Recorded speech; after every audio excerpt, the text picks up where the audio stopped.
I know. It's not enough, is it? Welcome to Ms. Mojo, and today we're counting down our picks for the most rewatched Big Bang Theory moment of every season. Are you talking to me? Is there another Benny Hill? Penny, aren't you gonna draw something? Relax, we got time. This is so fun. It's Mrs. Wallowitz, loving mother to all of us. For this list, we'll be looking at those funny, sweet, most memorable moments from the long-running sitcom, the one that stands out the most from each season. What moments do you find yourself rewatching over and over and over again? Let us know in the comments. Season 12, The Elevator Works. Sheldon, that was really rude. I'm sorry. Amy is the one constant I can count on, and now she's changing. It's just a haircut and some clothes. No, it's the last straw. I can't take any more. Heading into the final few episodes of the series, there were probably 3 things that fans were hoping for. We all wanted Sheldon and Amy to win the Nobel Prize, we wanted to figure out Penny's last name, and we wanted that broken elevator to work again.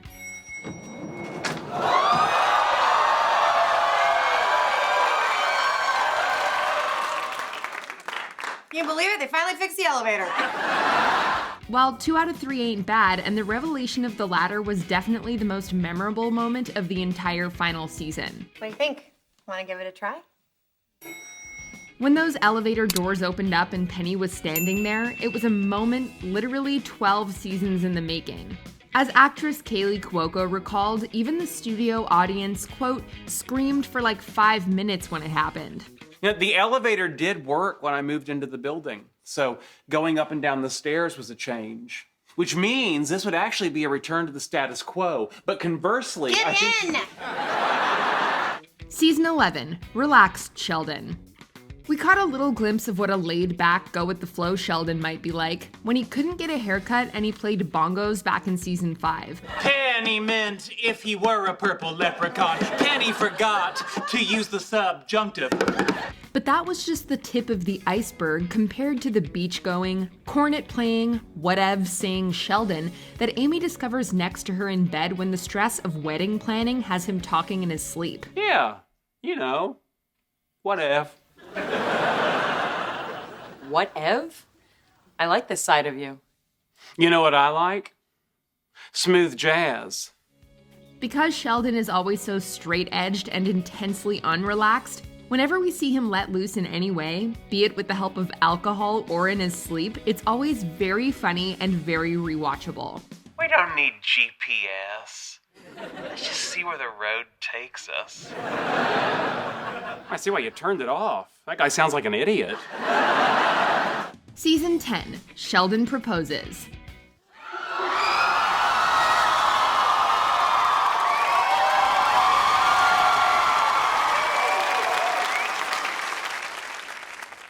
Will you marry me?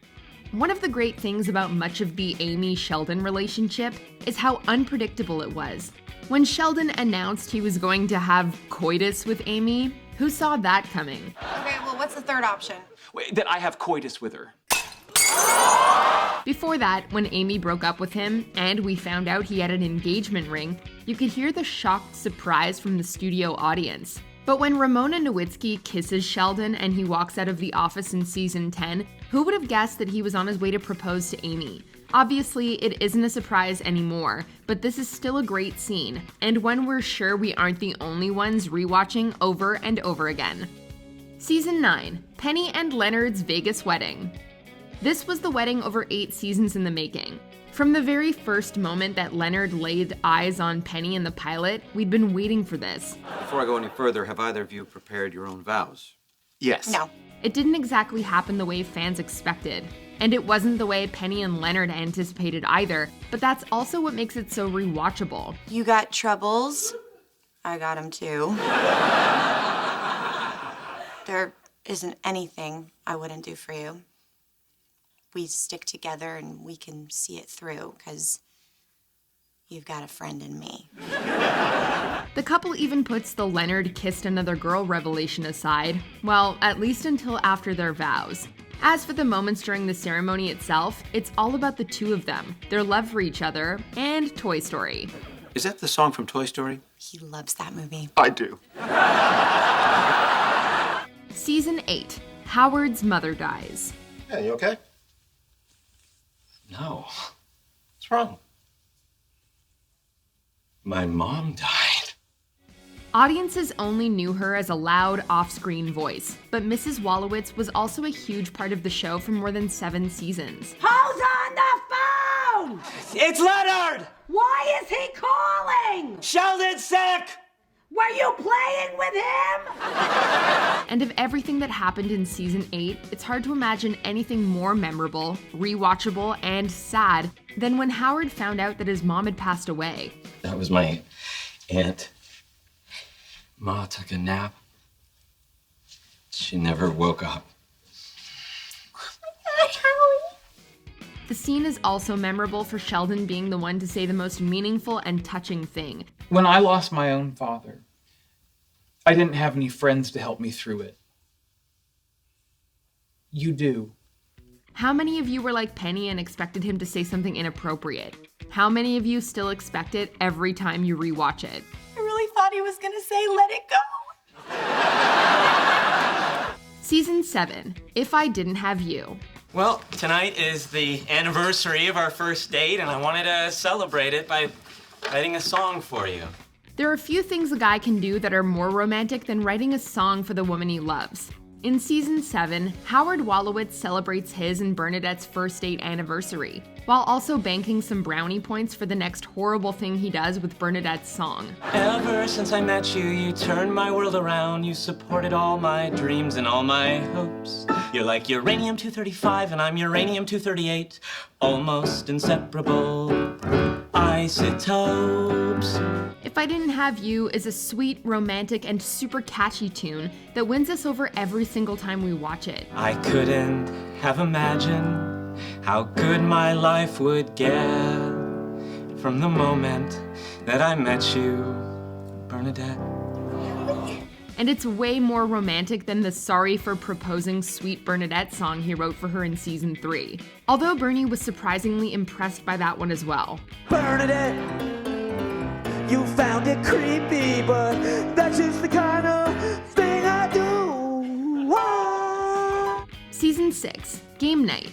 Gift, present! Present! Yeah! Season 6 had many candidates for this spot on our list, including Sheldon faking a wormhole to mess with Howard and Raj. But while Sheldon is adept enough to create a fake video of himself being attacked by an alien via an interstellar wormhole, he can't identify a simple drawing of a chocolate chip cookie.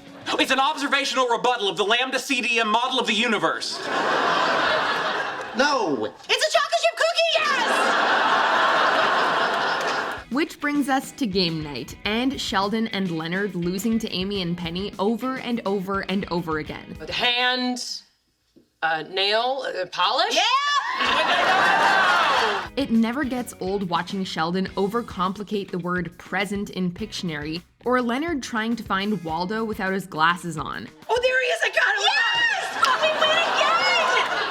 How could you not find him? Because he's hard to find. If he was easy to find, the books would be called There's Waldo. Penny beating Sheldon at Dizzy Math is also totally demoralizing for the guys and completely rewatchable for us. I'm okay. Not okay. Get up, we can't lose in math. 37! Yes! Season 5, Howard's Night of Survival Training. Howie, what happened to you? We did overnight survival training in the wilderness. Big fun, big fun.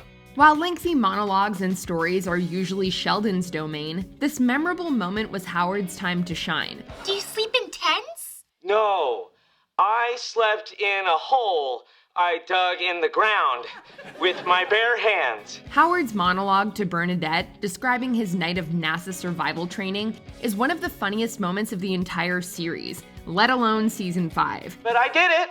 I survived. I wasn't sure I was going to when the sandstorm hit. Just pulled my turtleneck up over my head and waited for death. Each time you think his night couldn't have gotten any worse, he ends up in the middle of a sandstorm and eating a butterfly. You're so brave. I'm proud of you. I ate a butterfly. And no matter how many times you rewatch it, the image of Howard sleeping in a self-dug hole and being spooned by an armadillo is always funny. And at some point during the night, an armadillo crawled in and spooned me. Season 4, The Magic Trick. Oh, it's not cool. It's a childish trick designed to confuse and intrigue simpletons. How'd you do it?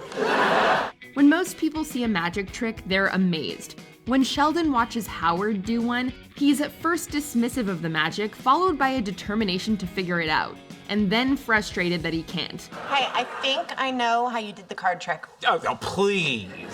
If I don't know, you don't know. That's axiomatic. Come here. You're right.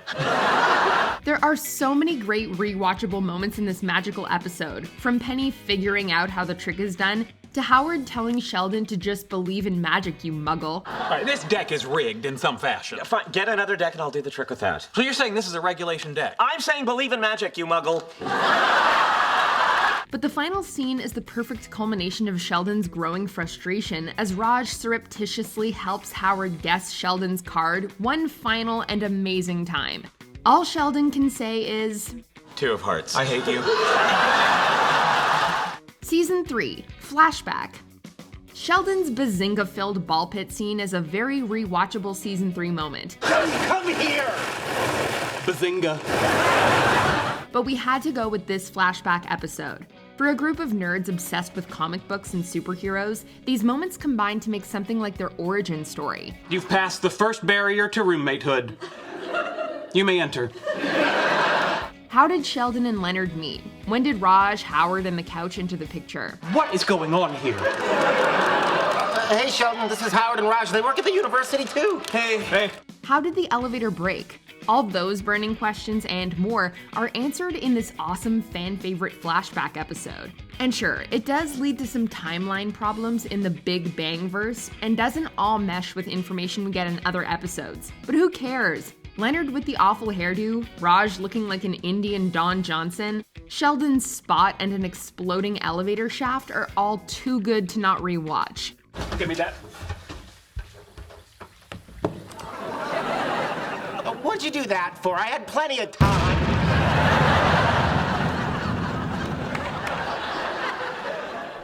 You're welcome. Season 2, The Nimoy Napkin. How could it be anything else? To Sheldon, live long and prosper. Leonard Nimoy. The napkin, Sheldon's reaction to it, the many baskets of bath items, and of course the hug.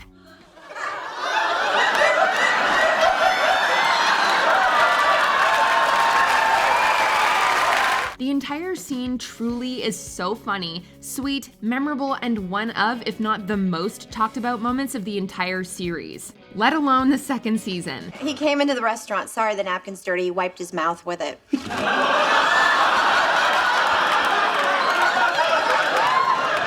I possess the DNA of Leonard Nimoy. Even critics couldn't deny how wonderful it was, with one calling it golden and nearly perfect. And while Sheldon never did get that ovum and grow his own Leonard Nimoy, he and Penny did birth us the most rewatched moment of the season. All I need is a healthy ovum and I can grow my own Leonard Nimoy.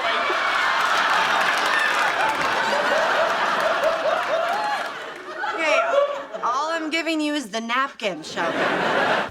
Before we continue, be sure to subscribe to our channel and ring the bell to get notified about our latest videos. You have the option to be notified for occasional videos or all of them. If you're on your phone, make sure you go into your settings and switch on notifications. Season 1, The Grasshopper. Okay, Raj, what'll it be? Whatever you recommend. How about a grasshopper? I make a mean grasshopper. There's no denying the rewatchability of the first singing of the Soft Kitty song, especially given how big a part of the show the tune would become over the rest of the series. Soft kitty, warm kitty. Little ball of fur. Keep rubbing. However, the moment when Raj takes that sip of his drink and says, Where did my life go, Penny? is, dare we say, a historic moment in the life of the show. Sure, it was only 8 episodes into the first season, but Raj's mutism around women was already an important and well-established plot point of the series. Why don't you just meet this girl, see what happens? Haven't you been listening to me? I cannot talk to women. Raj. No, let's see how long it takes him. Our astounded reaction to those first alcohol-aided words was maybe only equaled by the shocked surprise several seasons later when he told Penny, It's not, I haven't had a drink since last night. Do you agree with our picks? Check out this other recent clip from Ms. Mojo and be sure to subscribe and ring the bell to be notified about our latest videos.